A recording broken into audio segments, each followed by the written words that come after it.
puvung jigin valte yong chun an pitapon an mutapon hiti chun ahung chin third May chun masang chun kakapat do non kit chu 28 April chun Chief Minister Biren Singh chu pu elam khaute MLA kum khat hinna lopna na first anniversary of first year completion of pu elam khaute being and as an MLA lopna ding khat felicitation program chu constituency mi pi hon agon pi win cha chu pu Biren Singh chu hung zau ding a hin hechina ba na chun open gym khat Chief Minister martial art ho in pitiria scheme no ya chun open gym neo khat 5-10 lakhs man khat komin thang PT complex mana bowling chi then so zo phat na chu program chu man ding ki go na wa chun chu sampul langa mi pi ho chun na certain objection of Bolivin pu Biren Singh Chief Minister hong ding chu objection an bol lai wa chun keo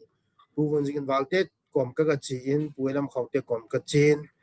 hiti chun situation ho to assess ka bolin ka ga chen hela a situation chu conducive be se atapon hiti chun Chief Minister pu ko mo chen ke yong chun ka seyen sir athin suding khat om tapon open gym jong om tapon chu ting le a program mong jong hi mandatory program be se jong hi pon personal program hin na puelam khaute personal program hin BJP party program zong a hipon function tiding yung official function zong a hipon chuting le state government official function zong a hikit lo ji chun athin suding open gym zong iskusit ta le pu elam khaute chunga lung hang loi ai lo le nang chunga lung hang loi min a situation hi program organizer ho hin conducive tain an sim nai po win easy chun hungda jing tan kya he ke hin kana sei Ichizana chun SP officer chun pu kailun ADGP yung so ke in SP Imphal West ahin ibom chahin Bisampura ipi tay Hiroji yung ano min chu champura chu Karthik Maladi chun SP chu charsa la pan dep khatahin siwanan survey ako na hiti chu thilumdan in 28 April chun puvung sin valte yung chun chini chun ke opinion tabang chet chu ne yin ai wa chun Chief Minister pa ko ma chu amo chun freestyle be se lo tabang nom no ma sei ding chu chapang kai be se thang thip kai wal pu elam khaute program a hung ding chu thang thip pi ayang sit a jealous pi dan a kila di ji chun ama chun ken ka sei nom poi nang phata sei ti ji chun kan sei hi jong le 28 April ni jingka hung lungin ma chai thei di pon hiti chun ke chai tension chun na prevail jing lain ne ho lam ka sunga chun now to ka sei nom chu third May chun kyong Imphal government Imphal ko machun pi hung so tam iti ai hele rally ji ho to ki chai so ke tan in lang hung ki le so ke ta in lang hung ki le na wa chun ibet na hele then son cho san ta ji chun adi di a tur bung la dunga ai ho lang nam se pai hung hung tai kin mai thal ki po mi thum mi li ta bang hung wa da oven hiti chun ahung pha na chun hi video chu hung viral la hin It's a video viral. Chika ka chu ka na hi le chun. 27 April zana chu 5 days ading a chu Champu district chu internet shutdown o mai hin. Hichi chu second third May ni a chu hung ki hong do hin hung ki hong do chet do hichi really chai hung ki to really ni ko hung ki to ta ja chu internet hung o mai hi le APTD ha tension ho chu internet na ko na chung ki spread le Imphal langa mai thal ma hung ki wa do ho lim ho chu e ho lang nam se pe hung tai ki ho chu hung do pha na chun mai thei ho chu Imphal la ho chu provoke a hi le win cha chun ke hung chun tu ni ha wang hi boi nom te te de mai thei ho yong hin retaliation and bol te te di he ti ki cha ji chun na sa ta chun i pi bol thei mam ti chu ken nong na sa ta chun ka yelin ai wang chun cha chun third May chun game village la langol la du hong chu tension san ta ji chun kem ka so pi ka sangam ho ga pui do ding yong hi thei ta pon e cha chun kem Chief Minister Bangalo chun around 12:30 am ve la chun ka thai lu ni na hi le cha chun pi nem cha to pu let pau to pu SS ho ki chu Chief Minister Bangalo ano movin na UKLF chairman pa cho boy ni chen na ha third May ni sana ko hard night midnight le kyong chu kalung hang be se in amani kom chun ka ha ka gi leu jingin nang ni cabinet minister na hi honin e king hang mi anon naga dinga ale hi chi protester writers ti ding ham atsum ke so chu ipiham alung phat mo naw chu st demand mai se hi poi mo alung phat mo na hi chi hi weapon sa ma no hi nang ni namit mo hon je a hi cho sam pulanga cabinet minister amu lo ku nang ni responsibility nang nin ai king lang mi phata convince the ball hon lo ji ai ti kyong cho ka ki tom yengin ka ki sen jengin kamu mo cho na ni chunga ulet pa ho gip chu ain ke halam chu ka het lo ain ga ke tek chu ka het lo ama hong chu na chang sala hung su cha chief minister pa biren sing chun aga po do hin na ma chu susindro to basanta sola aga po do sa hin pulet pa te ho chu ni ti chun putien ho gip jong an kit ni ti chun hu do thei thei jo shi chu biren sing ko ma chun chief minister bang lo chun an so kevin ka sei num ti chu that me ni an ahitai hết thì chân Ford Main như chân trong chuyện cả là cái chuyện pinem trang ở mình cái lẽ số okay win Ford Main như chân ten chân asan val ta gì chân trong chuyện full day cho chief minister Bangalo sunga cho residential quarter sunga cho law na cho cái chuyện coordinate cái bol lệ ti tension cho diffuse hay ham ti pa cho pan na sa ta ka line ngay vào chân Ford Main như chân sun barovel hiding ham timing chat cho cái hết upon hi cha chân pu elam khau te to Puvung jagin chu amani chu chief minister office ako na chun apo akizo do honin chief minister office banglo chu third me ni zana ko na chu IG pa IGR sao chitengle GOC 57 mountain division army zo si unified command chairman ai zakon cha ko na chu zan chu khowa so ke time zo si chuna hecha chun puvung jagin walte on chu chief minister office chu na hongin ama chun escort ho khat cha hin polo driver pa to PSO pa to ama chu chief minister officer direct hung wa hin echa chun pulam khaute to mo chu sot a kheu bin echa chun chief minister pu hin adang dang ho hin pu vung jin walte to pulam khaute kom chun pu tension a sangi apolang hin ha phin the jeng tun chi do nai hi win nang ni chi do hon nai hin zan lang le athip lang phat ting le osi pa ngocha sp pa ko hon in nong tha kit na win te nang ni po do hon hin ti chuna sei win chi kyong ko mi cha chu polanga ko mi hin ke cho mo cho sunga ke ho ni tam ta chu cm banglo sunga chu cm pa banglo sung lo office mo nga chu ti mu to hin chi ka la hin ahung ti mu to chai wa chun ama ni chun pu vùng dịch chân hilai khaute in chan bo ku olam bulen chan bo ku bo we ati night time just 100 meter from Siem Banglo na Infal police station nung chet hi ji chen kho lo da na chi min ge ne khaute in chan hi le pui pon te ti ji chen achi win hi ti chen around 2 kung ni vel hi tan ken ka het hi valte chu ahitai mo hon kai sampan vo win ahitai tin CM office Banglo kan na zawin cha chun trong cho kina ka thai lu nin ka do ai le ima ti poi a chapa to ka ki zamat ne a thinai poi tun rings a khasung a lu ne mo hon naga ma pala attack an ball hi ti pa chu cm pa chun an hekit nin ana sei pin khat to pu go son to chun balte chapa to chun ana ki ho hon da ne ti poi ma cha ten chon om poi tu hin airlift ball ting sorry Delhi lang apo do ding ka go ngatin around 2:30 we la hitan ken ka het na chu tension na chun ki omin ahung be yeng dem ki tension na chu aki omin hicha chun MLA Susindro chun nasata aboy pin CM pa ko ma chu air ambulance nasata medilen tia chu ano hanin boy pi hanin ti chun CM office ako OSD to Manipur Bhavan na yon Apollo Hospital a doctor khat homin Delhi na ama chu a coordinate with Apollo Hospital to su to sa win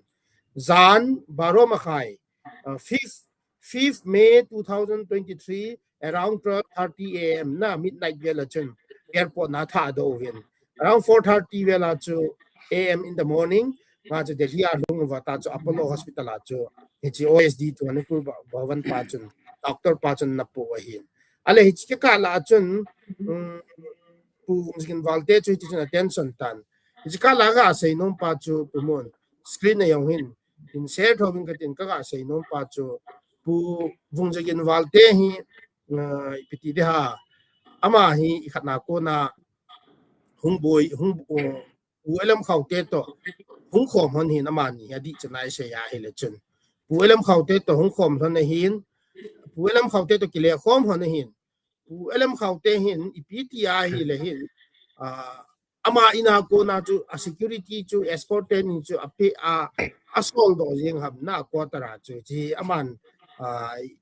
pata explain thei jo ding hin aman he will be in the better position to explain na ipiti ham ti pa he ke sang he jon tin he chu pu bung jing walte hung ki su kha dan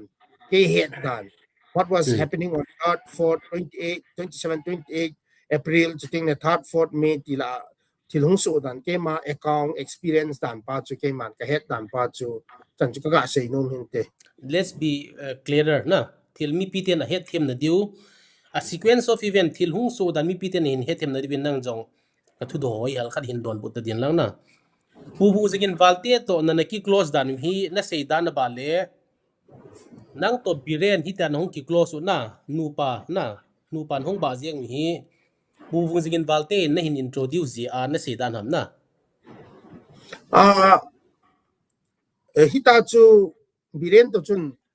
tension ana ki umina ji chu biren hi kukilam kai ho dinga nu pa ta bang bang hi chu kukilam kai ho ki le ke so kukin pilam kai ho ko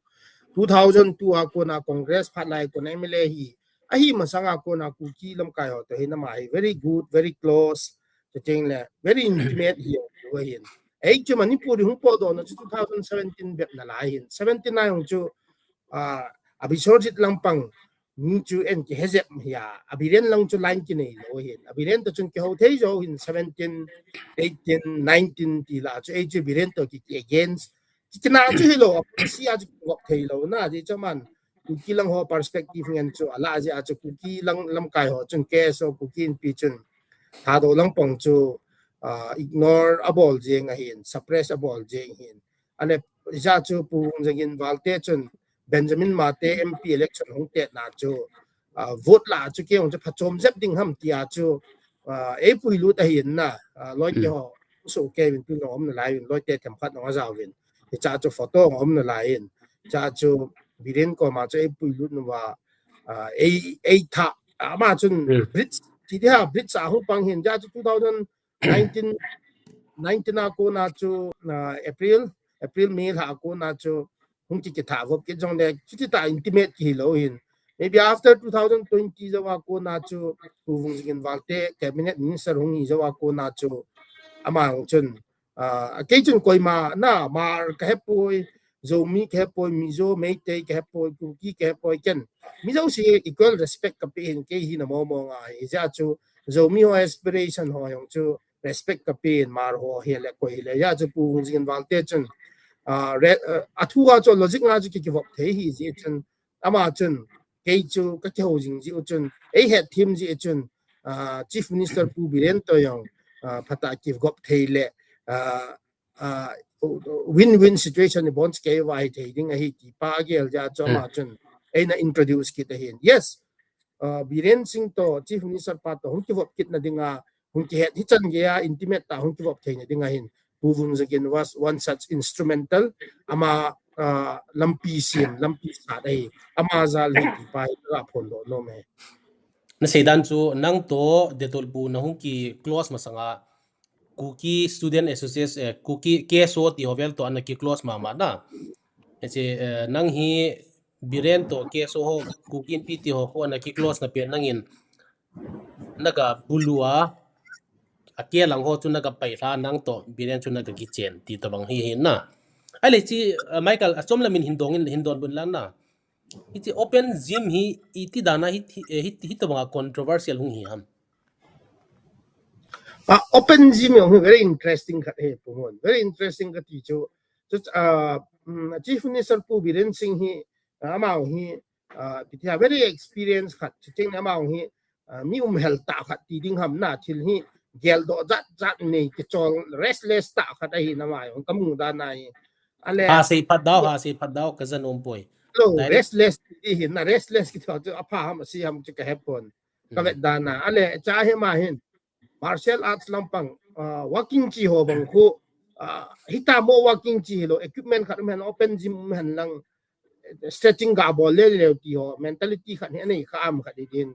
key location jo si public place la hin open gym hen na bol ni le to cham purang hi khat an pen peace ground a saikot assembly constituency a MLA pu paulen lan lam kai na na tin su jo pumon na open gym hi adi chanai se ya hi le ale saikot constituency on the pe le ke ho yong nei pi min ai William khaute na se le hi nge ti a hi khat hi install pi u ji da na hin na ale William khaute chun komin thang piki complex nga chu a bol sa hin ale chi chu piti dia a thin su ding pha na chu thil dang dang to chun an kai ma je wa chu controversial hong su kha hin to jam pura ding open gym ki thin su ma pen chief minister martial arts su u MLA paulen lan lam kai na tui bo nga to ang ki mang ji na line photo ho video ho ka mo ji na ka wak chi peace ground na ko abo lo hin chete be sa controversial hi na ding wang chu kan mu lo he aji chu biren hi na open gym day lo hi wa le saikot constituency tui bo peace ground chu na bol lo du do ta kha he ai le nang in hi chi boina hong ki pat dan nen se te le na Michael nam se pai te hong ta ve tia mi izanam khat thal to hong hi chi khona sei jing gen ain la ke he dan le mi pi atam zo he dan in bang Churchanpur Medical College a san nu mei te ku ki zo cha tian itian rep a bol ta ve tian a su se ve du dai ti hi chi video Facebook ham social media post som jong jong min na hi cha pa na mo hung thang to me ti jong a hin na chi ha se sau da ta tin a ti le just som cha cha na hin don buding en pulet pawin ahong ki hal hi det izan ti pulet pawin anaki attack na chuna third me hin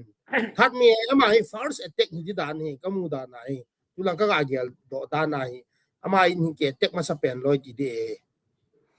pulet paw ina ki halin sum tam ta jong adal hain sante ki ho movin akipa mama ve ti khare ki zain